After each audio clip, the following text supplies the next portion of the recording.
इसमें से आप पूरा खोज लो कहाँ कहाँ मिसिंग डाटा है।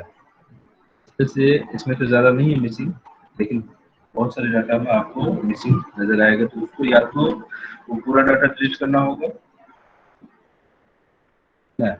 या फिर इसमें रैंडमली कुछ आपको पुट कर देना होगा। चीज जो है ना ज्यादा आ रहा है तो तुम्हें पुट कर दिया, इससे जो है ना बहुत ज्यादा फर्क पड़ जाता है। ठीक है, उसके बाद फिर कंडीशन में जाएंगे, यहाँ पे क्लियर कर देंगे।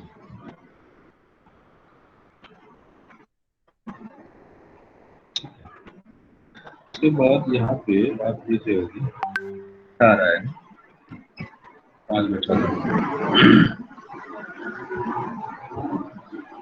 ओके। एक चीज और है, यहाँ पे आप देखो तो ये कितना है, इसमें कितना वर्ड है, देखो ये पूरा जो है ना इसमें रख दिया गया है। ठीक है, ये किसी का डाटा है, उसको माइंड मत करना, देख चुके हो किसी का। तो ये जो है इस पे ये सिर्फ 8 कैरेक्टर जो ही अलाउ है। इसमें अगर पूरे अगर क्वेश्चन लिख दोगे तो वो एसपीएसएस एरर बताएगा। ठीक है, तो इसलिए यहाँ पे क्या लिखो, आइटम 1 या जो भी तुमको लिखने का मन है वो लिख दो, आइटम 1 आइटम 2 इस तरह से लिख करके ड्रैग करो।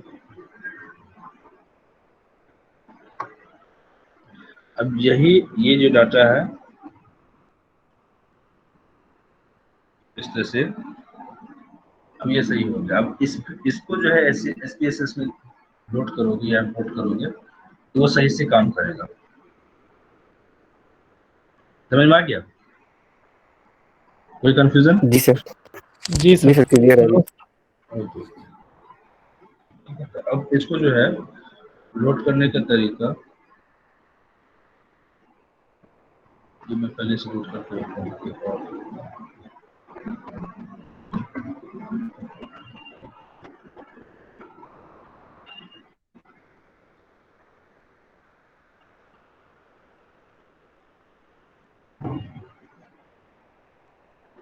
ठीक है, एक ब्लैंक ले लिया, इसको कैसे करेंगे लोड? ओपन में जाएंगे, फाइल में गए, आवाज आ रही है? जी सर, आ रही है। ओके, फाइल के बाद ओपन, ओपन के बाद डाटा गए, यहाँ पे एक्सेल का ओपन करोगे तो नहीं मिलेगा यहाँ पे कहीं पे भी। ठीक है, तो उसके लिए क्या करना होगा, यहाँ पे फाइल टाइप जो है इसको क्लिक करना होगा। सबसे पहले क्लिक करके यहाँ पे क्या करोगे, एक्सेल चूज करोगे कि कौन से डाटा, किस फॉर्म में डाटा अपलोड करना चाह रहे हो, एक्सेल के फॉर्म में। तो एक्सेल में क्लिक यहाँ कर लोगे, तो अब यहाँ पे फाइंड आउट करने की कोशिश करोगे तो मिलेगा। ठीक है, अब ये कौन सा कहाँ पे था, किस नाम से था, ओरिजिनल नाम से था।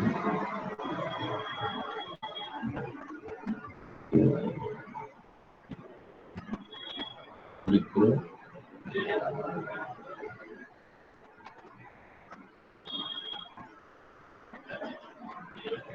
देखो ये ओरिजिनल नाम से है। डबल क्लिक करेंगे, ये पूछेगा शीट 1 में है, शीट 2 में है, शीट 3 में है, इस तरह से पूछेगा। तो यहाँ पे शीट 2 ऑलरेडी एक ही है, ठीक है, और तो है नहीं, और ये कौन सा बता रहा है वो भी तुम चेक कर लेना। ठीक है,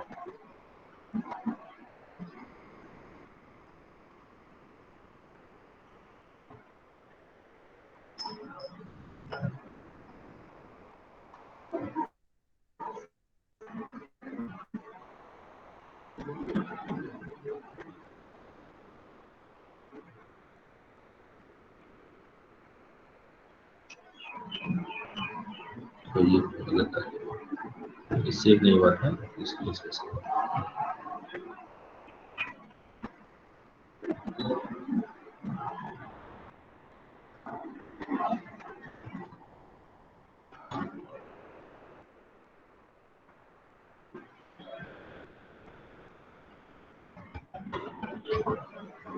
इसको रीनेम कर दिया इसमें डाटा। ठीक,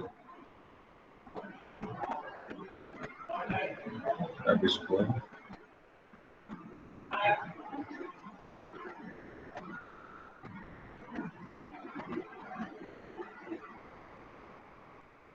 अपलोड करने की कोशिश करेंगे।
इसको मैं डेस्कटॉप में ले लिया और सेव भी नहीं हो रहा था, इसलिए सिलेक्शन में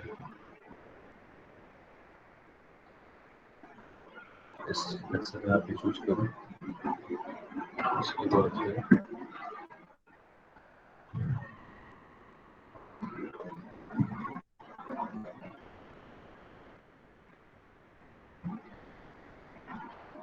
आया ना मेन डाटा। तो क्या हो रहा था कि जी कंप्यूटर हैंग होने की वजह से वो सेव नहीं हो रहा था। जब उसको क्लोज किया तो सेव बताया, जब सेव करके उसको डेस्कटॉप में ले आया इस तरह से मेन डाटा आ गया। इसको क्लिक करो ऑटोमेटिकली अपलोड हो जाएगा। ठीक है, अब ये इस तरह से आ गया तो ये सब कुछ कोडिंग कर देते हैं। ठीक है, अब ये देखो ये भी 8 से ज्यादा है तो इसको भी ठीक है समझने की इसको ठीक है कैंपस में रने कैंपस से ये समझ आता है कि कौन सी डाटा है। ठीक है, अब ये दो चीज है, एसपीएसएस का इंटरफेस देखोगे है ना, ये तमाम चीज तो है ही, लेकिन नीचे आप गौर करो तो यहाँ डाटा व्यू है और वेरिएबल व्यू है, दो तरह का डाटा है। यहाँ पे वेरिएबल व्यू में जो डाटा है, डाटा का जो आइटम है या फिर डेमोग्राफिक वेरिएबल है, उसका कैटेगरी मांगेगा, उसका जो है स्पेसेस को समझाना पड़ेगा कौन सा डाटा का मीनिंग क्या है, यानी कि मीनिंग उसको बताना है। तो मीनिंग कैसे बताएगा, जैसे कैंपस है, जेंडर है, तो जेंडर को टाइप में न्यूमेरिकल है, न्यूमेरिकल फॉर्म में है। अगर यही चीज अगर आप मेल फीमेल लिखते हैं यहाँ स्ट्रिंग रहता है। ठीक है, तो ऐसे तो ऑटोमेटिक ले लेता है, तो इसको आप कोई भी चेंज करने की यहाँ पे जरूरत नहीं है। ओके, अगर सपोज डेट नहीं ले पाया या लैपटॉप में बहुत ज्यादा फाइल होने की वजह से कभी कभी एग्जीक्यूट नहीं कर पाता है, तो वहाँ एरर होता है, तो उसको आप जो है न्यूमेरिकल फॉर्म में है तो न्यूमेरिकल आपको सेलेक्ट करना होगा, अगर स्ट्रिंग फॉर्म में है तो स्ट्रिंग सेलेक्ट करना होगा। तो इस तरह से आपको यहाँ पे सिलेक्ट करना है, क्योंकि न्यूमेरिकल है तो न्यूमेरिकल में डालेंगे। ठीक है, डेसिमल में तो कुछ है नहीं, लेवल में अगर कुछ लिखना है ताकि आप चाहते हो कि वो चीज शो करे एनालिसिस करने के बाद, है ना, जैसे मेल के लिए 1 लिख दो, फीमेल के लिए 2 लिख दो यहाँ पे, तो वो लिख सकते हो। लेकिन यहाँ पे मेन जो होता है वेरिएबल में मुझे समझाना पड़ता है कि आप जो कोडिंग किए हो 1 का मतलब क्या है, तो यहाँ समझाना पड़ेगा मेल, और 2 का मतलब क्या है, फीमेल। ओके, कोई दिक्कत यहाँ पे? क्लियर है। ओके, उसके बाद फिर जो है ना ये मिसिंग डाटा तो मैं पहले ही चूंकि खत्म कर दिया। अगर वहाँ पे नहीं क्लीन करते तो यहाँ पे क्या आता, मिसिंग बताता, वाले 5 मिसिंग बताता, 2 मिसिंग बताता, इस तरह से मिसिंग बताता। जब मिसिंग बताता तो एनालिसिस वो क्या करता है, मिसिंग जितना भी है उसको छोड़ करके बाकी को वो एनालिसिस करता है। ठीक है, तो फिर आपको रिपोर्टिंग करते वाले 100 सैंपल है तो रिपोर्टिंग करते हैं 100 का, लेकिन एनालिसिस देता है आपको कितने का, मान लें 88 का। बाकी को वो क्या करता, हटा करके उसको रिमूव करके एनालिसिस करता। तो इसलिए आप क्या करो, जो क्लींजिंग करना बहुत जरूरी है। उसको क्लीन डाटा को सही से क्लीन करके डाटा माइनिंग जो मिलता है, उसके बाद फिर जो है ना यहाँ आकर के इंपोर्ट करना है। तो यहाँ पे देखो, चूंकि मैं पहले ही उसको क्लीन कर चुका हूँ, तो यहाँ पे नहीं है। उसके बाद इसकी कॉलम की कोई जरूरत नहीं, अलाइनमेंट की जरूरत नहीं है। नॉमिनल है या ऑर्डिनल है, चूंकि अब तुम जानते हो कि डाटा जो है मेल फीमेल क्या है, नॉमिनल है, ठीक है। तो आपका टाइप्स ऑफ डाटा में नॉमिनल डाटा या ordinal data, interval data, ratio data, इसको तो पढ़ चुके हो। तो उसी का कॉन्सेप्ट यहाँ है कि कौन सा नॉमिनल है, कौन सा ऑर्डिनल है, ये बताएगा। तो यहाँ पे 3 तरह का है। नॉमिनल है तो वो रिपोर्टिंग करना जरूरी है, ऑर्डिनल है तो उसको समझाना जरूरी है। उसके बाद इंटरवल और रेशियो, दोनों भी डाटा को वो एक स्केल में वो रखता है, ठीक है। यहाँ नॉमिनल है, नॉमिनल है। ओके, यहाँ समझ में आ गया। उसके बाद कैंपस, कैंपस में जाते हैं।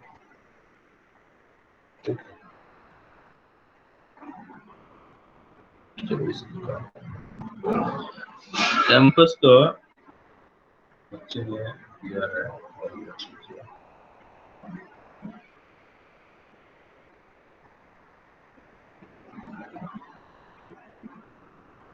कैंपस में उन्होंने दिया हैदराबाद के लिए वन कोड किया है, कोडिंग जो किया है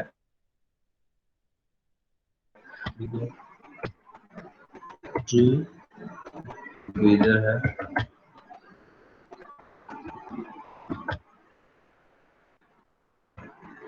जो है इनपुट किया है औरंगाबाद के लिए,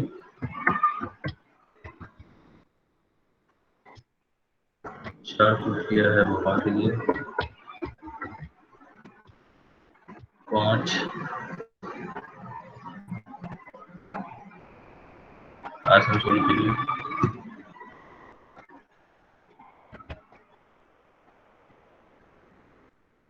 6 किया है दरभंगा।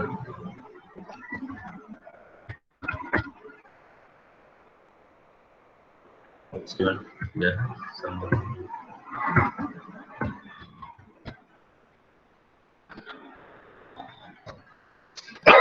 इस तरह से पुट कर दिए। यहाँ तक तो कोई दिक्कत। कैंपस का भी कोडिंग उसको बता दिए कि एक से आपको क्या समझना है, दूसरे क्या समझना है, तीन से क्या समझना है। इस तरह से पूरा कोडिंग का वैल्यूज में जाकर के, वेरिएबल व्यू में जाकर के वैल्यूज में उसको हम बता दें, ठीक है। उसके बाद वो कर दो, ये SPSS उसी के मुताबिक कमांड लेगा। उसी तरह से ईयर का लेना है, उसी तरह से आपका आइटम का लेना है। तो आप जो है ना, चूंकि सबका काम करके रखा हूँ, तो प्रोसेस सबका सेम है। तो देखो, मेल के लिए 1 2 है ना, 1 फॉर फीमेल और मेल एंड 2 फॉर फीमेल, किया हुआ है। उसी तरह से अभी बता रहा था कि उसका है ना कौन कौन सी कैंपस है वो मैं बताते हैं। उसके बाद फिर जो है ना,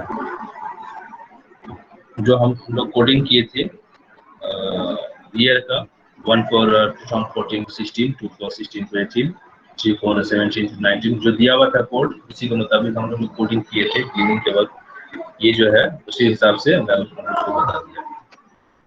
अब जो है, जो हमारा आइटम था, आइटम का भी कोडिंग किया हुआ था। Response 1 for never, 2 for rarely, 3 for sometimes, 4 for often और 5 फॉर ऑलवेज। इस तरह से करके एक का अगर कर लोगे तो उसको कॉपी करके बाकी का इसमें इस तरह से सेलेक्ट कर लो। रिपीट करने की जरूरत नहीं है, उसको कंट्रोल भी कर दो तो ये उसमें आ जाएगा सभी में। यहाँ तक कोई दिक्कत है? वेरिएबल भी क्या गया ना? नो प्रॉब्लम सर, क्लियर है। हाँ ठीक है। अब जो है मेन आ जाओ डाटा। बहुत ज्यादा मैं अभी बता नहीं रहा हूँ, बस SPSS को किस तरह से लोड करना है, किस तरह से तैयार करना है डाटा को SPSS में, वो तमाम चीजें बता रहा हूँ, ठीक है। अब देखो, अब ये मीनिंग समझ में आ गया SPSS को, या एग्जीक्यूट कर लिया नहीं कर लिया। यहाँ पे 1 और 8 यानी कि स्ट्रिंग वेरिएबल में कन्वर्ट करने का है। अब देखो इसमें जैसा तुम उसको बताया तो वो अपने हिसाब से नोट कर लिया, एग्जीक्यूट कर लिया, है कि नहीं? कोई भी मिसिंग नहीं है, वो उसी हिसाब से बोलेगा। ठीक है, ये वेरिएबल है, ये आपका रेशियो डाटा है, तो उसको सम कर दिया, इसलिए ये स्केल ऑटोमेटिक दे दिया। और रेशियो डाटा में उसको समझाने की जरूरत है नहीं, है ना। तो इसलिए जो है इसको रन को इसको कैसे बता रहा है। अब वो एक स्टूडेंट है, वो ये बोला कि है ना कि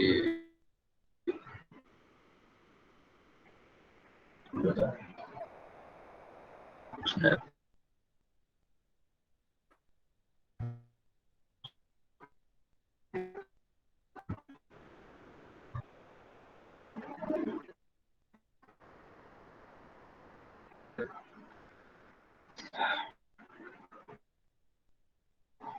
पहला वो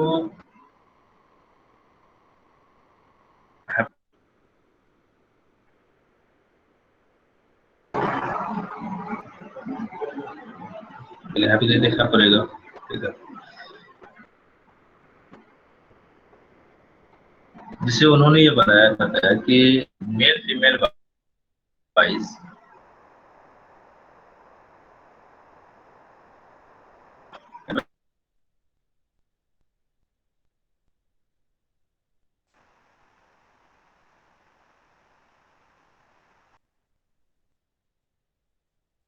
एमएस वर्ड के जरिए फीमेल वाइज का डिफरेंसेस है, ठीक है, उससे मुताबिक क्या किया वो एक कि उनके बीच में कोई आइटम वन है, तो आइटम वन को मैं सेलेक्ट करूंगा,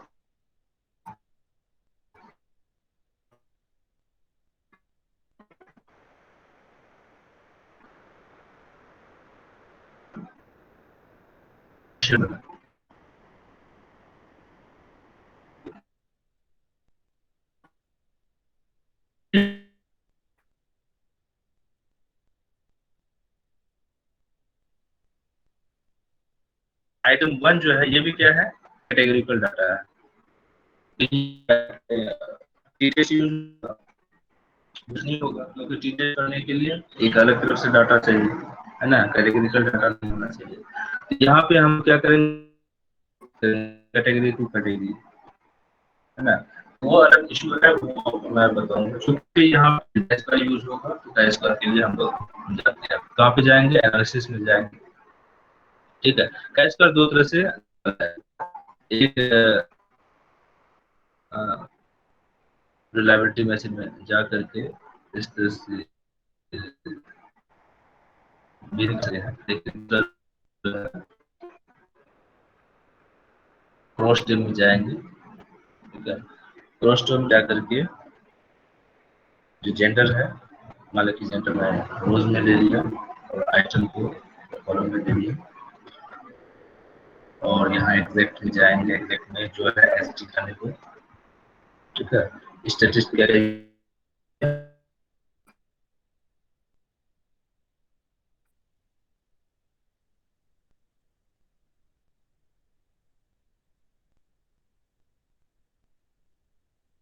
ऑर्डिनल है, उसी हिसाब से उस चीज में अभी मत जाओ, अभी शुरुआत है, अभी रहने दो, और जब आप फेमिलियर हो जाओ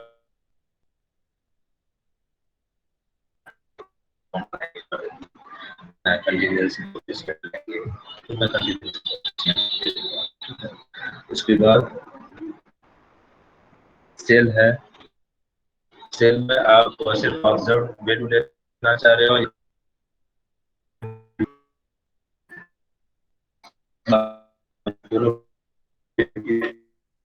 वॉइस ब्रेक हुई दानिश, कंटिन्यू करो। क्या हुआ मतलब, वॉइस ब्रेक हुई। Yes sir.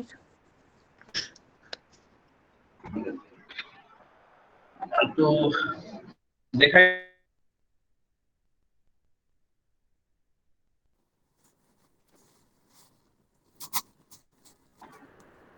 विंडोज एसपीएस का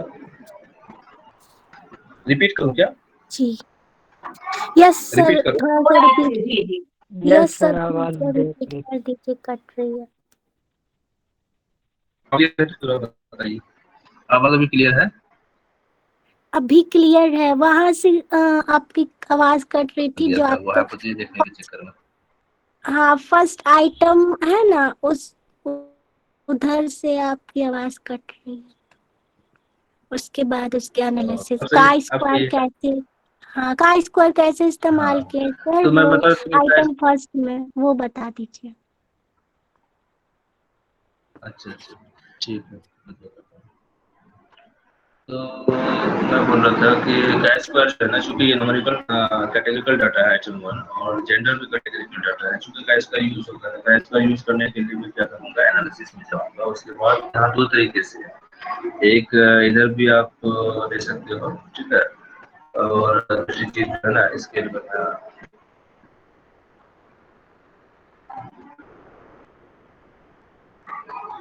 वो छोड़, सेकंड वाला छोड़ दो।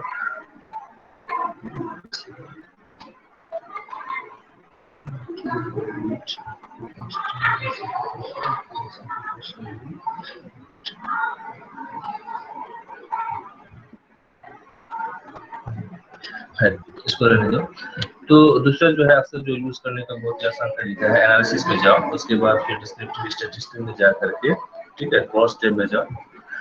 क्रॉस टेब में जा करके अब ये गैस पर है ना, क्रॉस टेब है एक्चुअल में, तो क्रॉस टेब में फिर जो है आप जेंडर को ले लो, है ना, रोज में, उसके बाद फिर आइटम वन को ले लो कॉलम में, उसके बाद फिर यहाँ पे बताएगा कि क्या है जो एग्जैक्ट में रहने दो, चूंकि ये अभी जब स्टैटिस्टिक्स करोगे ना और स्पीसीज का थोड़ा सा डाटा लोगे, तो उसको यहाँ पे फिर सेलेक्ट करने का है, कितने में लेंगे, सैंपल कितना है, वो तमाम चीज देने का है।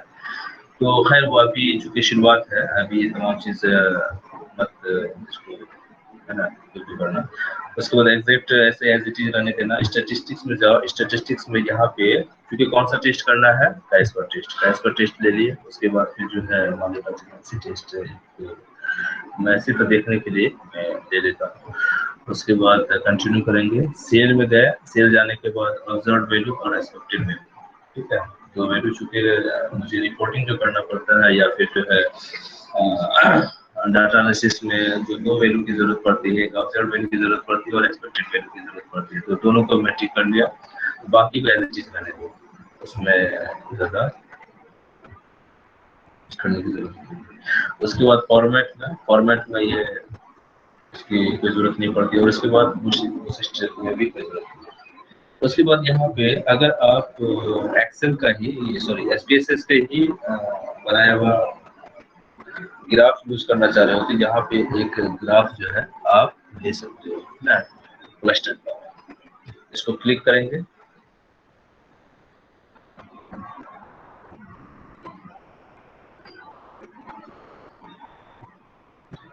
आया, दिखाई दे रहा है? Yes sir. ओके। तो यहाँ पे आप देख सकते हो कि जेंडर वाइज, क्योंकि कैटेगरिकल डाटा था, दोनों भी कैटेगरिकल डाटा था। देखो ये काउंट है, यानी कि है ना, और एक्सपेक्टेड वैल्यू, और ये जो है एक्सपेक्टेड वैल्यू है। तो दोनों का जो है चूंकि मैं जेंडर को रो में रखा था, अगर आप जेंडर को कॉलम में रखते तो जेंडर यहाँ पे रहता, और ये जो है और आइटम वन का जो है ना स्केल है वो यहाँ पे रहता।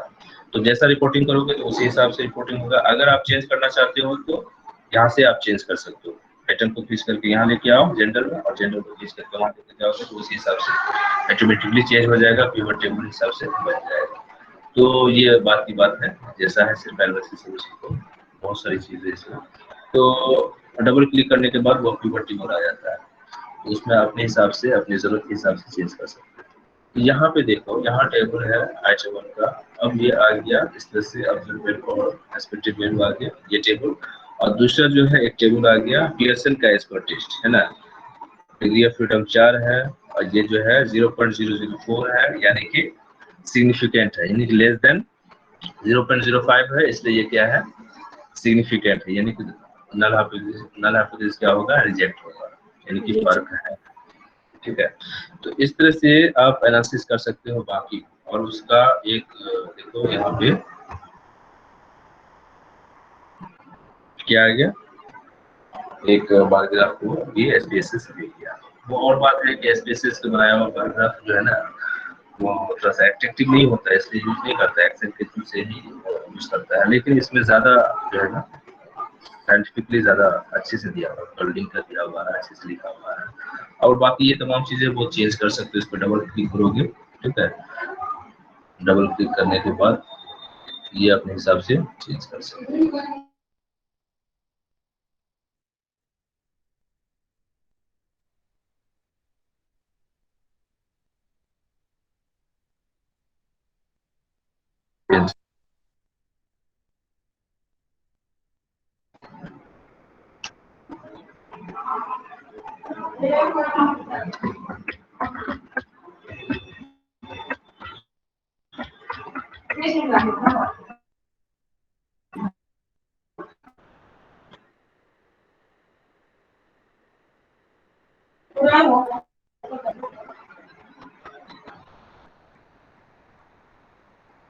One minute.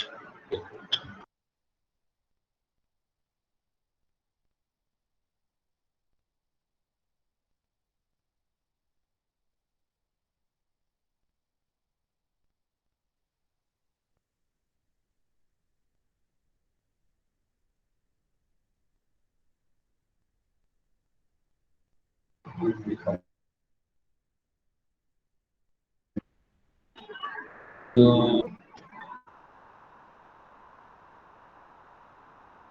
अब देखो ये जो है जनरल में सब चीज पे आप कर सकते हैं,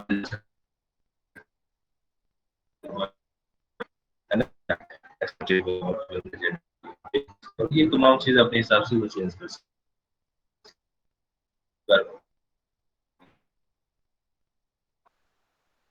प्रयास करने का लाइक को रिपीट करूं क्या, बताइए।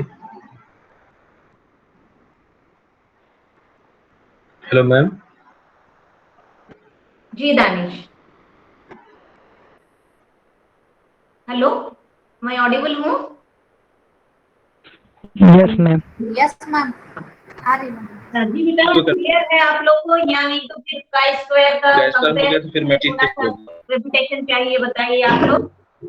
काई स्क्वायर का क्लियर है या फिर कंपेयर मीन से क्रॉस स्टेप्स से होते हुए कैसे उसको आगे बढ़ाना है, फिर एक मतलब रिपीटेशन चाहिए क्या? यस मैम, अगर हो जाता तो बेटर। दानिश थोड़ा सा इसको रिपीट कर देंगे क्या, काई स्क्वायर का कैसे आप एनालाइज में जाकर कंपेयर मीन से क्रॉस स्टेप्स को सेलेक्ट करके कैसे स्टैटिस्टिक्स को सेलेक्ट करके कैसे जाएंगे, वो थोड़ा सा बता दीजिए। ठीक है, ओके। तो जैसे मैं बता रहा था कि यहाँ पे जो है जैसे एनालिसिस है, एनालिसिस में जा करके ये चूंकि आपको जो काई स्क्वायर है वो एनालिसिस में जाके डिस्क्रिप्टिव स्टैटिस्टिक्स, उसके अब क्रॉस स्टेप में आपका काई स्क्वायर है। तो इस तरह से आपको याद रखना पड़ेगा, ऐसे आप खोजोगे एनालिसिस में कहाँ पे है वो आपको नहीं मिलेगा, ठीक है। जैसे एक दूसरा और भी है, चूंकि मैं उसको यूज नहीं करता हूँ, तो देखो अभी है ना, तो यहाँ पे भी आपको जो है ख्याल रखने की जरूरत है कि कैसे एनालिसिस में जाएंगे, डिस्क्रिप्टिव स्टैटिस्टिक्स, उसके बाद फिर जो है ना क्रॉस स्टेप में जाएंगे। तो क्रॉस स्टेप में जाने के बाद जो है ना, अब दूसरा से चेंज करके लेता हूँ, जेंडर को लेता हूँ सपोर्टेड, इस तरह से लेता हूँ यहाँ पे। और क्या है, आइटम को मैं रो में लिया हूँ और जेंडर को लिया हूँ। इस टाइम में ले लेता हूँ कैंपस को सपोर्टेड, ठीक है। कैंपस वाइज डिफरेंस देखता हूँ उसमें, तो कैंपस वाइज कैंपस को मैं रो में ले लेता हूँ, आइटम 2 को ले लेता हूँ। आइटम 2 में क्या है, बस मैं एमएस वर्ड की वजह से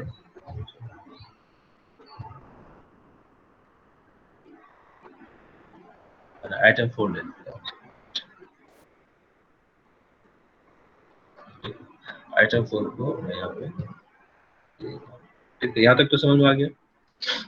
उसके बाद यस फिर जो सर। है इसको एज इट इज रहने तो स्टैटिस्टिक्स में आप जाओ, chi स्क्वायर और फ्रीक्वेंसी टेस्ट आपको सिलेक्ट करने के लिए बोला था। इसको सिलेक्ट नहीं भी करोगे तो कोई दिक्कत नहीं है, लेकिन नॉमिनल टू नॉमिनल है तो एक कंटीन्यूअस कोएफिशिएंट टेस्ट होता है, उसको एक सिलेक्ट हुआ। और उसके बाद जो है सेल है, सेल में ऑब्जर्व वैल्यू और एक्सपेक्टेड वैल्यू दोनों को आप सिलेक्ट कर लो और बाकी को एज इट इज रहने दो। उसके बाद फिर बाकी को ये दोनों फॉर्मेट और वोट स्ट्रिप को जो है एज इट इज रहने दो, क्योंकि यहाँ पे बहुत सारी बात है वो अलग से थोड़ा सा समझने की जरूरत है। सैंपल पर डिपेंड करता है कितने लेवल पे आपको लेना है, 95 पे लेना है ना, आप चूंकि देखते होंगे कि 95% पे लेना है या 99% पे लेना है, वो तमाम चीज परसेंटेज पे लेना है या बायसनेस करके उस हिसाब से यहाँ पे रखा जाता है। तो खैर उसकी जरूरत ज्यादा नहीं है, तो इन दोनों को छोड़ दो, एज इट इज को अब रहने दो, उसी तरह से एग्जैक्ट करा और सेल में जा करके और डिस्प्ले टेस्टर हुआ। और अगर आपको ग्राफ बुकिंग तो अपने हिसाब से ही आ जाएगा, ठीक है। देखो तो यहाँ पे आप देख रहे हो कि ये इसकी चूंकि ये समरी है, इसकी बहुत ज्यादा जरूरत पड़ती है, आप क्लिक भी कर सकते हो।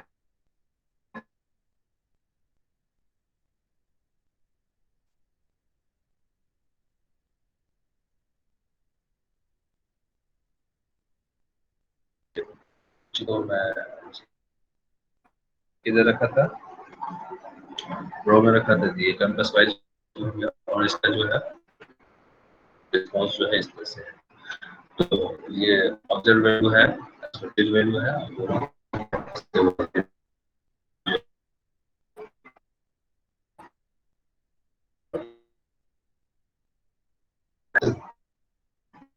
ये जो है आ गया। उसके बाद फिर का स्क्वायर टेस्ट का आप देखो, पियर्सन में लो, पियर्सन में वैल्यू जो है 18.17 जी है ना।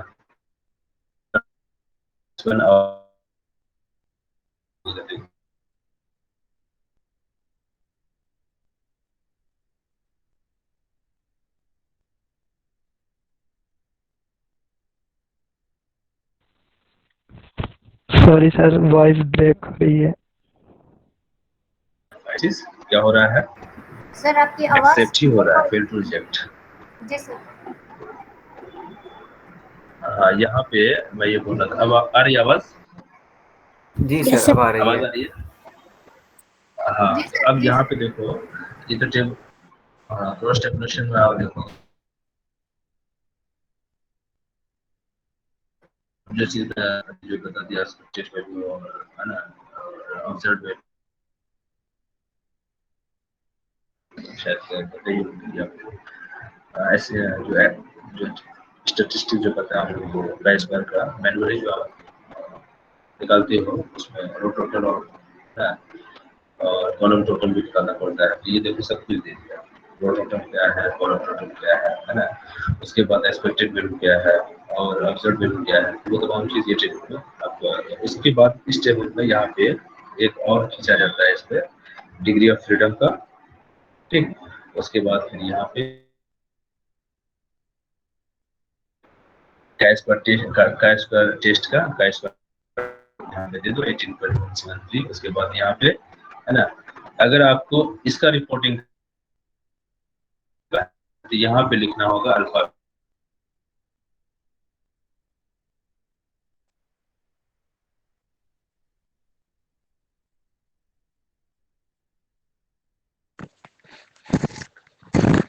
ये चीज में जाकर टेबलेटेड वैल्यू देखो, फिर उस टेबलेटेड वैल्यू को यहाँ पे पुट करना होगा।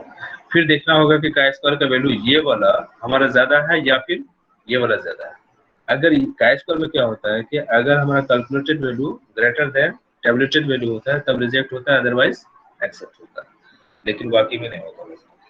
तो खैर, तो वो इसको एनालिसिस दो तरह से कर सकते हो, या तो एसपीएसएस के थ्रू से कर रहे होते, इसी वैल्यू के जरिए से एनालिसिस कर लो, क्योंकि पी वैल्यू है ना ज्यादा है किससे, जो हमारा पी वैल्यू है ना ग्रेटर देन किससे है 0.05 से, इसलिए ये क्या होगा फेल टू रिजेक्ट होगा, है ना, इसको रिजेक्ट हम नहीं कर सकते, इसलिए इसको जो है ना एक्सेप्ट करना होगा। तो इससे रिलेटेड जो आप नल हाइपोथेसिस बनाओगे, ये जो डाटा है इससे रिलेटेड को जोड़ करके और कैंपस को जोड़ करके, है ना, वो अगर एक नल हाइपोथेसिस फॉर्म करोगे तो वो नल हाइपोथेसिस क्या होगा, एक्सेप्ट ही होगा, यानी कि दोनों के बीच में कैंपस वाइज कोई डिफरेंसेस नहीं है, यानी हर तरह से हर कैंपस में लगभग सेम ही उसका यूजेज है। समझ में आ रहा है इसका मीनिंग ये हुआ। तो ये चीज जो है आपका एक्सेल है, सॉरी कैशपर का हो गया, अगर आप करोगे तो आगे बढ़ते हैं। और उससे रिलेटेड अगर है ना ग्राफ देखोगे तो वो इसका ग्राफ है ना कैसे है। ये चीज हो गया हमारा कैशपर। अब देखो यहाँ पे, अब मैं टी टेस्ट को चल जाता हूँ।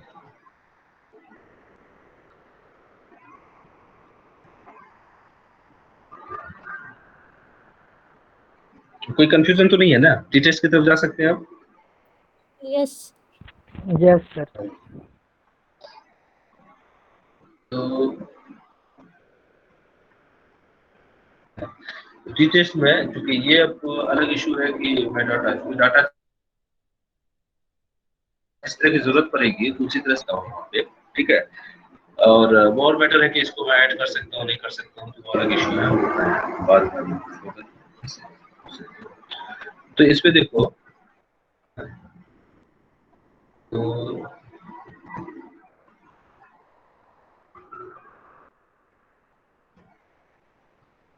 इसको मैं क्या करता हूँ, ऐड कर लेता हूँ। ऐड करने के लिए A2 से चुके हैं, लेकिन आइटम मेरा यहीं पे है, तो इसको मैं आइटम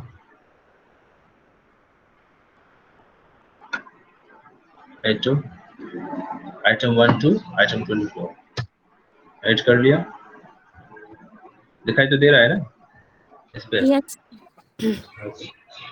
अब इसको जो है ना सबको ऐड कर दिया, ये आ गया ऐड सभी का।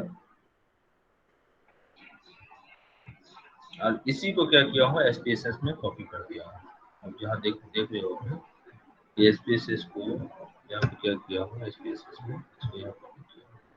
चूंकि ये नॉमिनल डाटा है एक तरह से, ठीक है, सॉरी ये रेशियो डाटा है, तो categorical data to ratio data में अगर हम डिफरेंसेस देखते हैं, अब टेस्टिंग में अगर डिफरेंसेस देखते हैं जो कैटेगरी का है, वो और मैटर है कि जब SPSS में जो टी टेस्ट निकालते हैं तो फिर वहाँ एजम्पशंस निकालना पड़ता है, एजम्पशंस को देखना पड़ता है कि हमारा एजम्पशंस फुलफिल हो रहा है नहीं हो रहा है ना।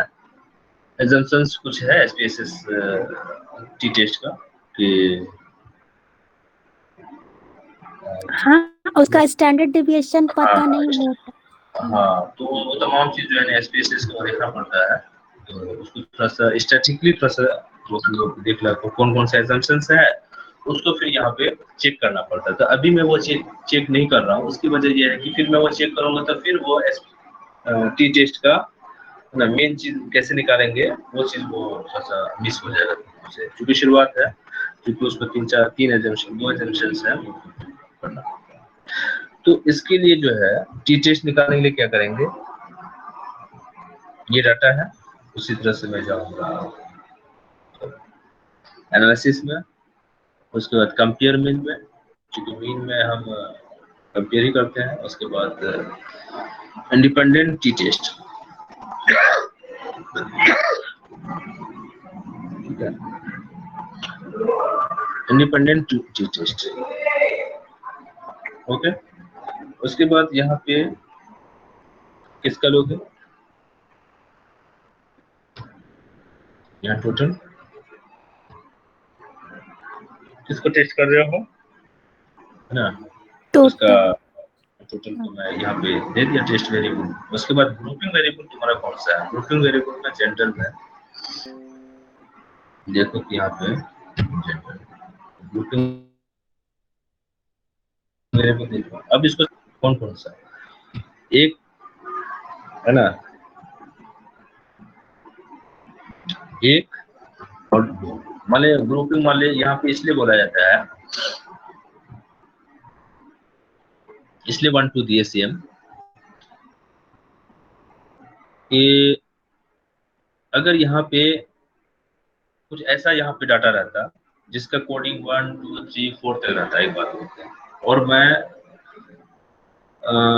खैर एक और मैं बताऊंगा इस पे SPSS इस पे मैं एक टेस्ट निकाल के बताऊंगा, तब समझ में आ जाएगा मैं आपको वहाँ।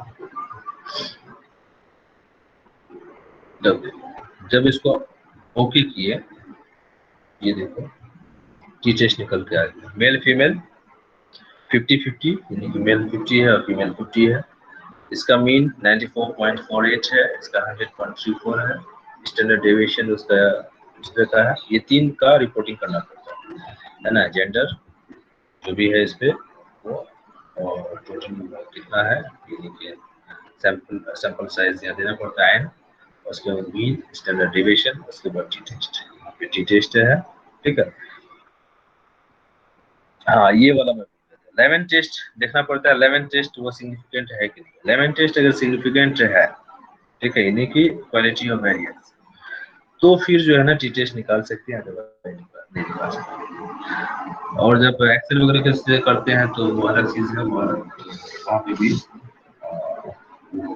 मैनुअली जिस तरह से हम लोग टेस्ट करते थे यहाँ वहाँ पे भी मैनुअली टेस्ट करना पड़ेगा। लेकिन चूंकि यहाँ पे आपको ये देखना पड़ेगा कि 11 टेस्ट जो है ना वो सिग्निफिकेंट है, तो देखो ये सिग्निफिकेंट है 0.007 पर, क्या है 007, तो हमको कितना है 0.05, ये बहुत ही छोटा है, तो उसके कंपेयर, इसलिए ये क्या है सिग्निफिकेंट, इसलिए टी टेस्ट इसका निकाल सकते हैं। यहाँ पे माइनस का मतलब ये नहीं है कि क्या क्या करना है, या माइनस का मतलब है कि सेकंड मीन ज्यादा है, फर्स्ट मीन कम है, सेकंड मीन ज्यादा है, फर्स्ट मीन कम है, इसलिए माइनस यहाँ पे आएगा, ठीक है, माइनस, इसलिए इस माइनस से घबराने की जरूरत है। और आप क्या करना, अगर इस तरह से आता है तो क्या करना, मेल फीमेल को चेंज कर देना, फीमेल और नीचे मेल कर देना, और इसको ऊपर और नीचे कर देना, तो यहाँ पे इसको पॉजिटिव यहाँ लिख सकते हैं, पॉजिटिव 2.078, टी टेस्ट का डिग्री ऑफ फ्रीडम 98 है, और उसका यहाँ पे टी टेस्ट है उसका जो सिग्निफिकेंट है 0.04 पर सिग्निफिकेंट है, दैट मींस जब 4 पर सिग्निफिकेंट है तो 0.05 पर भी सिग्निफिकेंट होगा।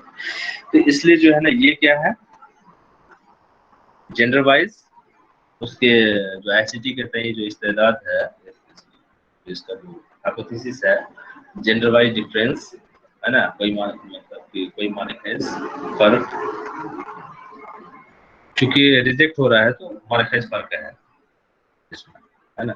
जब फर्क है तो फिर फर्क क्या है, फिर वो भी उसको मीन के थ्रू से बताना पड़ेगा किसका मीन है, इसका भी रिपोर्टिंग करना पड़ेगा, कौन ज्यादा क्योंकि सिग्निफिकेंट है और फर्क है दोनों में, तो फर्क है तो किसका ज्यादा है किसका कम, तो इसका भी रिपोर्टिंग 1 स्टेप ज्यादा देना पड़ता है। अगर सिग्निफिकेंट नहीं है तो फिर बस सिग्निफिकेंट नहीं है बोल करके छोड़ दिया जाता है, क्योंकि है ही नहीं फर्क है तो फिर फर्क क्या बताएंगे। अगर फर्क है तो फिर फर्क बताना पड़ेगा, और अगर फर्क है तो मुझे ग्राफ भी देने की जरूरत है, अगर फर्क नहीं है तो ग्राफ भी देने की जरूरत है ना, फर्क है तो ग्राफ देने की जरूरत है, अगर नहीं है तो ग्राफ नहीं भी देंगे तो चलेगा। ये भी थोड़ा सा हम लोगों को है ना नए तरीके से जो आजकल एनालिसिस हो रहा है तो उसको थोड़ा सा ये थोड़ा साइंटिफिकली देखने की जरूरत है, क्योंकि हम लोग पहले क्या होता था जैसा भी है सब में ग्राफ लगा देते, कहाँ ग्राफ की जरूरत है कहाँ ग्राफ की जरूरत है वो भी थोड़ा सा सेंस में रख करके हम लोगों को देखने की जरूरत है। समझ में तो आ गया ना T test? Yes sir. Repeat करने की जरूरत है, एक मतलब एक रिपीट और कर देता हूँ। मान ले वहाँ जो कोड दिया था है ना उसको समझ में, फिर मैं एनालिसिस में जाता हूँ, कंपेयर मीन में जाता हूँ, इंडिपेंडेंट सैंपल टेस्ट। अब यहाँ पेयर्ड में अलग चीज है, अलग उसका पेयर्ड कब लगाएंगे है ना, या वन सैंपल टेस्ट कब लगाएंगे। वन सैंपल टेस्ट में अक्सर जो है ना वो जब एक्सपेरिमेंटल देते हैं, एक्सपेरिमेंटल रिसर्च करते हैं तो वहाँ पे थोड़ा सा ये है ना यूज होता है। पेयर्ड में कब यूज होगा है ना, तो वो भी एक अलग एग्जम्पशन है, उसके बाद देखोगे जरूर यूज करना। लेकिन जो है इंडिपेंडेंट में जाएंगे, उसके बाद मान लीजिए इसको ना करके मैं कैंपस को लेता हूँ, कैंपस तो ले लिया, लेकिन कैंपस में जब अब यहाँ पे जाओगे तो यहाँ पे बताया कि कौन कौन कौन दो कैंपस में करना है, यूज करेंगे। टीचर्स हमेशा दो ही वेरिएबल के बीच में डिफरेंस देखता है, तो वहां तो मेरा कैंपस कितना है, 7 कैंपस है टोटल, ठीक है। तो अब ये बता रहे हैं कौन कौन से कैंपस में कंपेयर करना है। तो अगर सपोज दैट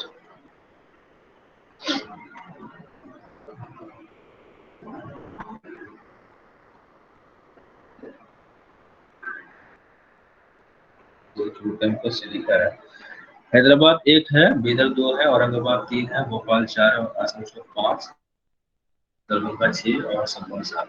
मान ली हैदराबाद और दरभंगा में बच्चे ज्यादा होता है, दरभंगा का भी मैं ले लेता हूँ। तो कैंपस हैदराबाद और दरभंगा 6, 1 और 6, तो यहाँ पे देना होगा 1 और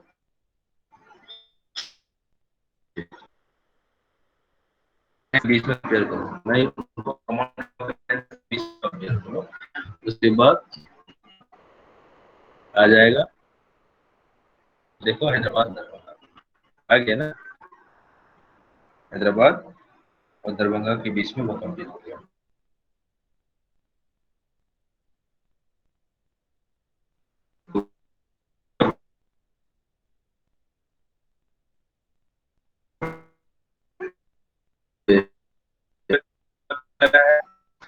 कि हम विदेश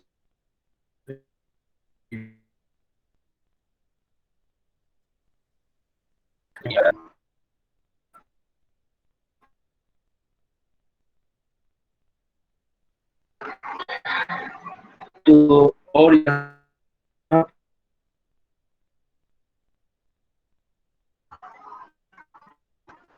टोटल के लिए है 0.187 एक्सेप्टेड है ना, पहला चीज हम रिजेक्ट नहीं होगा, एक्सेप्ट कर देंगे। तो यहाँ पे क्या है, चूंकि 0.187 है, तो इस तरह से हम लोग क्या करेंगे, टीचर्स बहुत ही आसान, एक क्लिक करके बहुत ही फास्ट तरीके से स्पेसेस में हम एनालिसिस कर सकते हैं। कोई कंफ्यूजन? बोलो।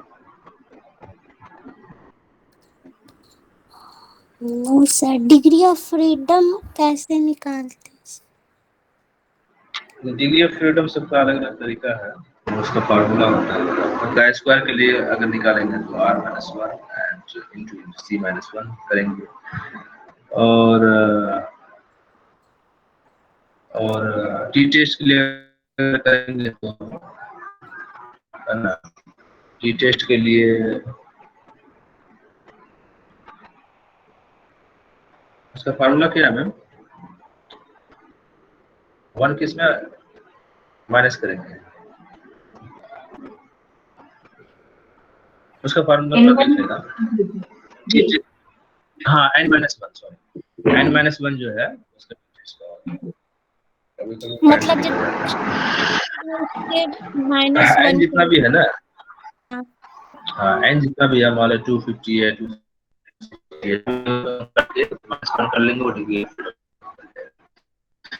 डिग्री जो है वो आपको पड़ेगी। मेरे ख्याल से आवाज नहीं आ रही है।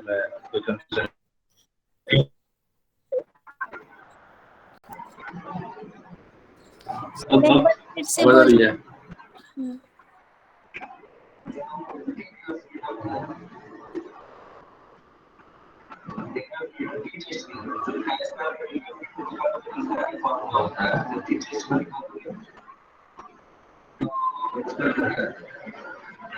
है ना, अलग फार्मूला। तो टी टेस्ट के लिए जब हम निकालेंगे या फिर एनोवा के लिए निकालेंगे तो उसका n-1 है। n मतलब टोटल जो है नंबर ऑफ सैंपल हमारे 100 है, n और है ना, उसको 1 से माइनस कर देंगे, जितना भी होगा वो ठीक है। तो ये चीज, और भी कोई स्टैटिकल कोई कंफ्यूजन होगा तो मैम से थोड़ा सा डिस्कस कर लेना, ठीक है। और रही चीज एनोवा, तो एनोवा के लिए भी आप जानते हो कि एनोवा कब यूज होगा, एनोवा 1 में होता है, एनोवा 2 में होता है। एनोवा कब यूज होगा, जब आप 2 से ज्यादा कैटेगरिकल डाटा जो है मोर देन 2, ठीक है। तो कैटेगरिकल डाटा मोर देन 2 किस में है, कैंपस में है। तो एनालिसिस में जाएंगे, एनालिसिस में जाएंगे, कंपेयर में जाएंगे, वन वे एनोवा, चूंकि वन वे एनोवा ही यूज होता है, टू वे एनोवा करना है तो उसके लिए फिर अलग कैटेगरी, अलग तरीके से करना पड़ता है। तो वन वे से मैं बता देता हूँ।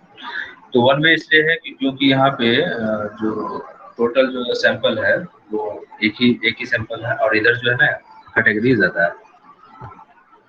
तो कैंपस में आप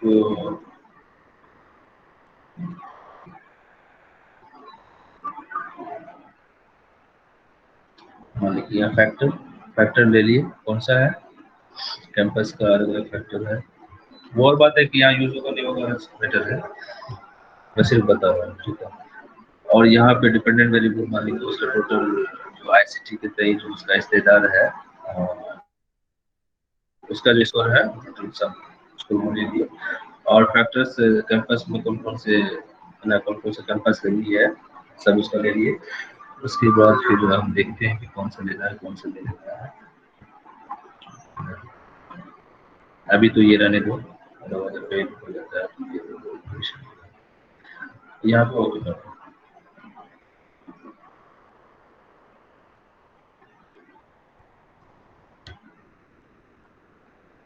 ठीक है।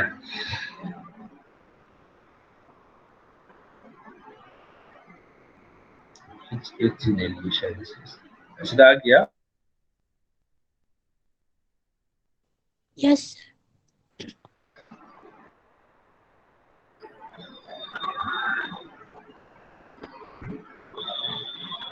ये डिस्क्रिप्टिव है ना, डिस्क्रिप्टिव फूल गया था।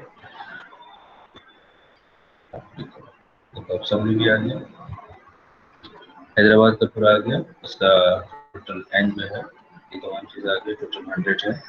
मीन उसका ये है स्टैंडर्ड डिवीजन, बाकी ये तमाम चीज़ को रिपोर्ट नहीं किया जाता है, ठीक है। स्टैंडर्ड एरर से स्टैंडर्ड एरर और बाकी एरर उसको रिपोर्टिंग नहीं किया जाता। फिर यहाँ पे उसकी जगह पे एक कॉलम यहाँ पे खींचा जाता है और ये तमाम चीज़ को रिपोर्टिंग किया जाता है। तो उसमें जो है ये कैटेगरी है पूरा इतना, और उसके बाद जो है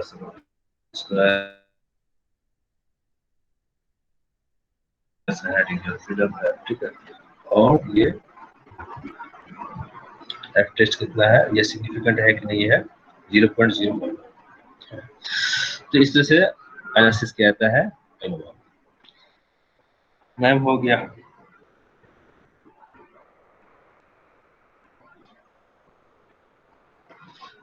जी कंप्लीट हो गया धनेश। हाँ कंप्लीट हो गया, एनोवा तक हो गया, क्योंकि ज्यादा बता भी नहीं सकते हैं। ओके बेटा, कुछ डाउट्स अगर है तो आप पूछ सकते हैं। Chi square test, T test और एफ टेस्ट से रिलेटेड कहीं पर भी अगर कुछ समझ में नहीं आया आपको एसपीएसएस के थ्रू कैसे एनालिसिस करना, अगर जो कुछ बताएंगे उस पर अगर कोई कंफ्यूजन है तो पूछ सकते हैं। हाँ, और जो भी बताएगा उसमें अगर कुछ डिफिकल्टी महसूस कर रहे हैं आप तो बताइए। हाँ, और दूसरी चीज इसलिए भी नहीं बता सकते हैं क्योंकि डाटा हमारे पास वैसा अभी है नहीं, है ना। मान कि रिग्रेशन अगर यूज करेंगे तो रिग्रेशन के लिए उस तरह का डाटा नहीं है, और टू वे एनालिसिस अगर हम करेंगे तो टू वे एनालिसिस के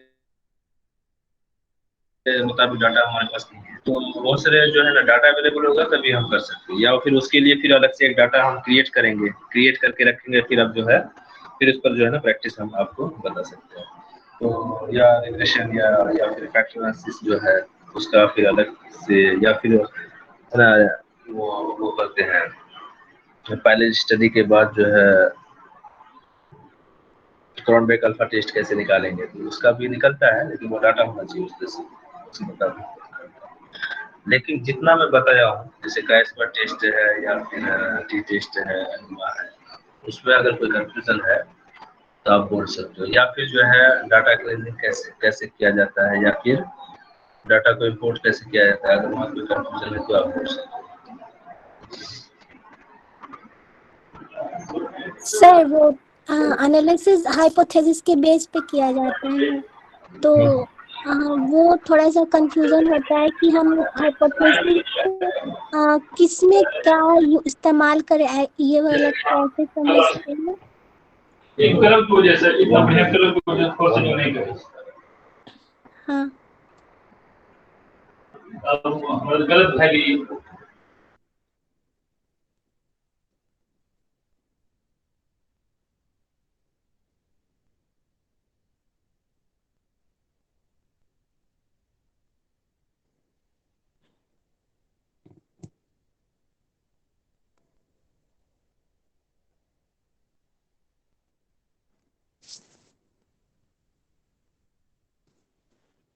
हेलो जुलेखा, आपका क्या सवाल है बेटा?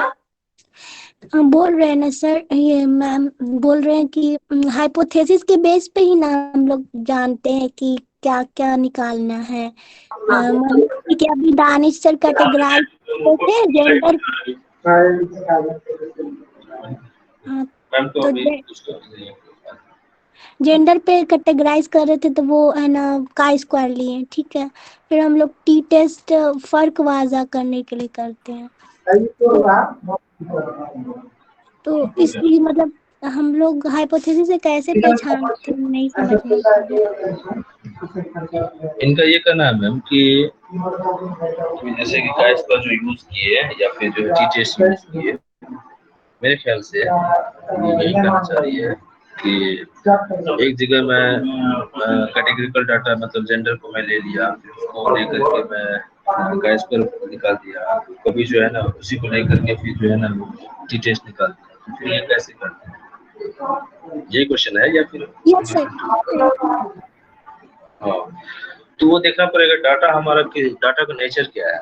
ठीक है, डाटा का नेचर अगर कैटेगरिकल डाटा है, कैटेगोरिकल डाटा जो बोलते हैं, है ना, यानी कि नॉमिनल डाटा टू नॉमिनल अगर है, कभी कभी ये भी होता है नॉमिनल टू ऑर्डिनल भी होता है।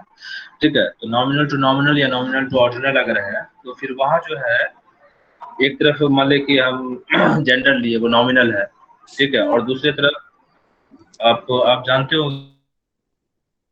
नॉमिनल डाटा और ऑर्डिनल डाटा को कैटेगरिकल डाटा बोलते हैं, इसलिए जो है कैटेगरिकल डाटा हम वर्ड ज्यादा यूज किए। तो नॉमिनल डाटा हमारा एक तरफ क्या है, लेफ्ट हैंड साइड में मेरा सपोज जेंडर है, वो नॉमिनल डाटा है।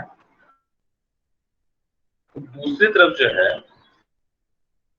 दूसरी तरफ हमारा मान कि वो ऑर्डिनल डाटा है, देखिए उसका है ना, एग्री, स्ट्रांगली एग्री, न्यूट्रल, है ना,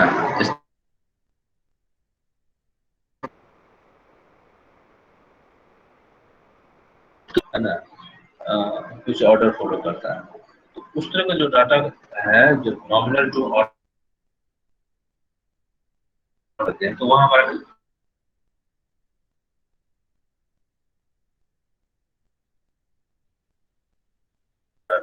रेशियो जो बता दो, मान इस सम करके रखे हुए हैं, या फिर जो है ना पूरा टोटल स्कोर के फॉर्म में है, तो वो डाटा जो है नॉमिनल डाटा नहीं है, वो रेशियो डाटा है जिसको हम स्केल डाटा भी बोलते हैं। जब डाटा एक तरफ रेशियो टाइप का डाटा हो और दूसरी तरफ जो है ना कैटेगरिकल डाटा हो, जब इस पे डिफरेंस हम देखेंगे तो फिर वहाँ क्या यूज होगा, टीचर्स यूज होगा। अगर दो दो दो दो कैटेगरी का है ना, दो वेरिएबल है, मेल एंड फीमेल के बीच में अगर डिफरेंस देखेंगे तो टी टेस्ट यूज होगा। फिर बात है जेड टेस्ट का होगा, टी टेस्ट का होगा, हमारा इशू है। लेकिन यहाँ से डिफरेंस देखना चाह रहे हैं तो टी टेस्ट यूज होगा, उससे ज्यादा है फिर वो एक तरफ कैटेगरिकल इस तरह से है, और उधर भी जो है ना टोटल में भी आपको एक दो तरह का डाटा है, या मोर देन 4 मोर देन 2, है ना, एक टोटल है इस तरह का, एक और भी है। सपोज इट वहाँ पे डाटा है जैसे एक MS वर्ड से रिलेटेड टोटल डाटा है, और एक जो है ना एक्सेल से रिलेटेड टोटल डाटा है, और एक जो है ना टोटल है इसमें से। तो वहाँ पे भी जो कैटेगरी, वहाँ पे भी रेशियो डाटा जो है ना मोर देन 2 है, या 2 एंड मोर देन 2 है, ठीक है। तो उस तरह में 2 वे एनालिसिस होगा, 2 वे एनकोवा होगा, और यहाँ पे चूंकि हमारे पास जो है रेशियो एक ही है, तो इसलिए यहाँ पे 1 वे होगा। तो वो जो है ना बेसिक स्टैटिस्टिक्स का मैटर है, वो मैम से अलग से सीखना मैम को, ठीक है। ठीक है सर। क्लियर है बेटा जुलेखा? इंटरवल और रेशियो डेटा हो तो आप पैरामीट्रिक स्टैटिस्टिक्स इस्तेमाल करेंगे। नॉमिनल और ऑर्डिनल अगर डेटा है आपका तो आप जो है नॉन पैरामीट्रिक स्टैटिस्टिक्स इस्तेमाल करेंगे। Okay, yes. पीर मुर्शद याद रख लीजिए। पीर मुर्शद, पीर क्या है, पी बोले तो पैरामीट्रिक, IR इंटरवल और रेशियो, ठीक है। इंटरवल और रेशियो अगर है तो आप पैरामीट्रिक इस्तेमाल करेंगे, नॉमिनल और ऑर्डिनल डेटा है तो आप नॉन पैरामीट्रिक स्टैटिस्टिक्स इस्तेमाल करेंगे। Yes ma'am. जैसे एक एक हाइपोथेसिस में हम लोग को जेंडर का डालना है, तो वो उसके लिए अलग वो वही हम लोग नॉन पैरामीट्रिक इस्तेमाल करेंगे, और एक में अगर हम लोग को ऑर्डिनल और रेशियो अगर निकालना है तो उसमें हम लोग कैसे करते हैं? हाइपोथेसिस तो एक ही बनाओ, एनालिसिस के वक्त वो डिसाइड होगा उस हाइपोथेसिस आपका टॉपिक क्या है जुलेखा? आपका टॉपिक क्या है? मतलब हम लोग का हाइपोथेसिस जैसे 2-3 होता है ना, तो हम लोग हर हाइपोथेसिस को अलग अलग निकालेंगे, या एक ही हाइपोथेसिस अहम जो हमारा वही पूरा कर देंगे? रवैया देखना है मैम, प्री सर्विस और इन सर्विस साइंस के टीचर का कंस्ट्रक्टिविस्ट अप्रोच को लेकर के रवैया देखना है। तो अच्छा, हाँ, तो क्या क्या हाइपोथेसिस बनाए आप इसमें? मैम बता रही हूँ। यही फर्क वाजा नहीं होगा, एक सेकंड। मेल और फीमेल टीचर्स देख रहे होगे ना, वो लोग को ले रहे होगे ना। प्री सर्विस के मेल और फीमेल टीचर्स के बीच देख रहे होगे, फिर इन सर्विस के मेल और फीमेल टीचर्स के बीच देख रहे होगे, ये है ना? हाँ, उनमें कोई मानीखेज फर्क नहीं पाया जाएगा, यही है। हाँ, तो ये 4 ऑब्जेक्टिव्स आपने फ्रेम कर लिया, उसी के मुताबिक जो हाइपोथेसिस भी आप फ्रेम कर लिए होंगे। Yes ma'am. हाँ, तो ये जो है दानिश हाइपोथेसिस वाइज जो है इनको करना पड़ेगा। हाँ मैम, वो हाइपोथेसिस वाइज जो है आप इनको जो है डेटा एनालिसिस करना पड़ेगा। तो आप जो है रेटिंग स्केल का इस्तेमाल किए होंगे ना, 3 पॉइंट या 5 पॉइंट एटीट्यूड मालूम करने के लिए जुलेखा? रवैया है ना मैम, एटीट्यूड है तो हम लिकर्ट स्केल 5 पॉइंट्स। हाँ, 5 पॉइंट स्केल आप इस्तेमाल किए तो आप जो है इसको कर लीजिए। आप अपना chi स्क्वायर टेस्ट के लिए चले जाइए, जैसे स्टार्टिंग में दानिश सर बताए थे। अच्छा मैम, मेरा सेकंड में है वो वाला हाइपोथेसिस, जेंडर वाइज वाला। नहीं, जेंडर वाइज हो तो जेंडर का आप सेलेक्ट करके आप करेंगे ना। Yes ma'am. वहां पे सेलेक्ट आपको जेंडर करना पड़ेगा। हाँ ठीक है मैम, समझ में आ गया। अगर समझ में नहीं आया तो आप दानिश सर को कांटेक्ट भी कर सकते हैं। कहीं पर भी आपको एसपीएसएस में डिफिकल्टी हो रही है तो सर को कांटेक्ट कर लीजिए, कोई एक टाइम रख लीजिए कांटेक्ट करने का। कोई भी कंफ्यूजन होगा तो कॉल कर सकते हो। या नहीं तो सर को मैं ग्रुप में ऐड अप कर दूंगी कुछ, अगर आप लोग को दिखवाड़ी आप मैसेज कर रहे हैं तो सर उसको जो है क्लियर कर देंगे। मैम आप लोग अगर की इजाजत हो जी, आप लोग की इजाजत हो तो सर को मैं जो है ग्रुप में ऐड अप कर देती, टाइम टू टाइम आप लोग जो है। हाँ, मैम अगर डाटा फीड कर लिए तो वो एसपीएसएस से मतलब डायरेक्ट रिजल्ट मिल सकता है? हाँ बिल्कुल, अभी उसकी प्रोसेस बताया ना। देखिए सबसे पहले सर आपको कोडिंग करने का तरीका बताए, फिर मिसिंग डाटा अगर है तो उसको कैसे हमको देखना है, रेक्टिफाई करना है, वो भी बता दिए। डेटा को अपलोड भी करने का तरीका बता दिए। आप जो आपका एक्सेल शीट में है तो आप एसपीएसएस में उसको कैसे अपलोड करना, फिर उसके बाद वो सारे तरीके बता दिए ना। नॉन पैरामीट्रिक स्टैटिस्टिक्स में chi स्क्वायर टेस्ट को कैसे किया जाता है एनालिसिस, फिर पैरामेट्रिक टेस्ट हो तो उसमें जो है टी टेस्ट, एफ टेस्ट वगैरह कैसे किया जाता वो डेटा के बेस पर। पहले आपके पास तो एक्सेल शीट में होगा, फिर आप उसको अपलोड कर लीजिए एसपीएसएस में। और दानिश आपसे एक रिक्वेस्ट है, आज जो है वॉइस ब्रेक हो रही थी, वरना बहुत अच्छा रहता। नेट हो सकता वहां दरभंगा में नेटवर्क इश्यू होगा, तो आपसे एक गुजारिश है इसका थोड़ा ऑडियो रिकॉर्डिंग अगर आप सेंड कर सकते हैं तो कीजिए। जैसा chi स्क्वायर टेस्ट करना है स्टूडेंट को तो कैसे कैसे जाना है उनको, टी टेस्ट करना है तो कौन से ऑप्शंस को सिलेक्ट करते हुए कैसे आगे बढ़ना है, वो स्टेप्स अगर आप बता देंगे ऑडियो रिकॉर्डिंग के through, chi square test, T test, F test, तो उनके लिए बहुत हेल्पफुल रहेगा। ठीक है मैम, वो करना कर। Yes sir. एक ज्यादा ही ब्रेक हो रहा था क्या आवाज? यस सर, थोड़ा ब्रेक हो रहा है। अब ये नेटवर्क का प्रॉब्लम हमारे हाथ में नहीं है। नहीं, मेरे यहाँ नेटवर्क का इशू है मैम। यहाँ हाँ पे वही, थोड़ा परेशानी जी है। जी। तो अगर आप वो एक हमारी हेल्प कर देते तो बहुत अच्छा। हाँ मैम, वो जो है मैं एक रिकॉर्ड करके लैपटॉप में, और वो मैं कोशिश करूँगा सेंड करने का आज या कल। अगर फिर भी अगर स्टूडेंट को कुछ डिफिकल्टी आ रही है तो फिर हम इंशाल्लाह एक दिन, जब नेटवर्क इश्यू आपके पास नहीं रहता, किस टाइमिंग में जो है अच्छा नेटवर्क रहता, उसी टाइम पे हम क्लास एक रखवा लेंगे। पहले तो स्टूडेंट्स को करने दीजिए, कहाँ डिफिकल्टी वो फेस कर रहे हैं। हाँ, मैं ग्रुप में तो ऐड अप कर दूंगी, फिर भी अगर वो डिफिकल्टी में जो है वो क्लियर हो जाएगा।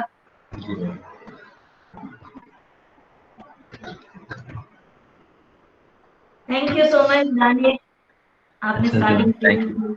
बहुत बहुत शुक्रिया sir, thank you so much आज सर। मुझे भी बहुत कुछ सीखने को मिला है। मैं भी यही जान गई कि कैसे जो है एक्सेल शीट में जो डेटा होता है उसको जो है कैसे हम अपलोड कर सकते हैं SPSS में। अगर इसका एक लिंक हो तो भी शेयर कर दीजिए, जो फ्री डाउनलोड वाला लिंक होता है ना SPSS के थ्रू हम कर सकते हैं, तो शेयर कर दीजिए, मैं स्टूडेंट को शेयर कर दूंगी ताकि वो डायरेक्ट वो लिंक के थ्रू जो है अपना काम आगे बढ़ा सके। अच्छा, ये कौन सा वर्जन है जो आप यूज किए दानिश? 22 है मैम। 22 वर्जन है, तो अगर आप उसको सेंड कर दे तो इजी हो जाता हमारे लिए। हाँ, मैं कोशिश ये 22 में देखता हूँ फ्री में कोई ऑनलाइन अवेलेबल है क्या, चूंकि होता तो नहीं है, लेकिन कभी कभी पायरेटेड मिल जाता है। अगर पायरेटेड मिल गया तो मैं उसका लिंक शेयर कर देता हूँ। जी जी, तो फिर मैं स्टूडेंट्स को शेयर कर दूंगी, उनके लिए इजी हो जाएगा। हाँ, इजी हो जाएगा। मोस्टली रहता नहीं है पायरेटेड, लेकिन फिर भी मिलेगा तो मैं सेंड करता हूँ। जी, देखिए अगर आपके पास है या नहीं, अपने को मुंतजीब सर अगर दे सकते हैं तो सर से भी रिक्वेस्ट कीजिए, कहिए शाकिरा मैडम रिक्वेस्ट कर रहे, थोड़ा आप उनसे जो है। सर का एक अच्छी चीज ये है कि सर जो है ना वो एक अपना साइट बनाया हुआ है। अच्छा, वहाँ पे अगर वो रखे हुए हैं तो वो साइट का मिल गया हम लोग को साइट से, वहाँ जा करके हम लोग एक फायदा होगा। देखिए आप कोशिश सर कीजिए, एक डेवलप किए हुए हैं शायद, आप कोशिश कीजिए उसको हासिल करने की, या नहीं तो सर से कांटेक्ट करिए, आप कहिए कि मेरी तरफ से रिक्वेस्ट है, तो इंशाल्लाह अगर वो मिल जाए तो बच्चे भी वर्कआउट कर लेंगे। Thank you so much Danish, बहुत बहुत शुक्रिया। आपकी तबीयत ठीक नहीं है फिर भी आपने जो है हमारे लिए वक्त दिया, उसके लिए हम शुक्रगुजार हैं। थैंक यू डियर स्टूडेंट्स, आपको भी बहुत बहुत शुक्रिया जी। मैं बोला कि कल ही मैं दे देता टाइम, लेकिन चूंकि वो आपको जी जी जी, हम आप बताएं जी। मैं नहीं हो पाया। हालांकि स्पेस में इतना ही नहीं है, हालांकि बहुत सारी चीज है जो कि सीखने की जरूरत है, लेकिन इन लोगों की शुरुआत है। फिर धीरे धीरे जब वो प्रैक्टिस करते रहेगा और फिर स्टैटिस्टिक्स पढ़ते रहेगा तो फिर ये कमांड आ जाएगा, लेकिन वो फिर वो मेहनत करने की जरूरत है, बेहतर ही होगा। यस स्टूडेंट्स, आप लोग कुछ करना चाह रहे हैं, आप लोग शुक्रिया अदा करना चाह रहे सर का? Yes ma'am, thank you sir, thank you sir. Yes sir, बहुत बहुत शुक्रिया। बहुत कंफ्यूजन था सर, अब करके देखते हैं कैसे क्या है, फिर जैसा होगा कांटेक्ट करेंगे सर। ठीक है मैम, शुक्रिया। ओके, अल्लाह हाफिज़। अल्लाह हाफिज़ सर। सही हो जाएगी। अल्लाह हाफिज़। आपका भी शुक्रिया मैम, मौका दिए बताने के लिए। इंशाल्लाह और भी मौके मिलते रहेंगे।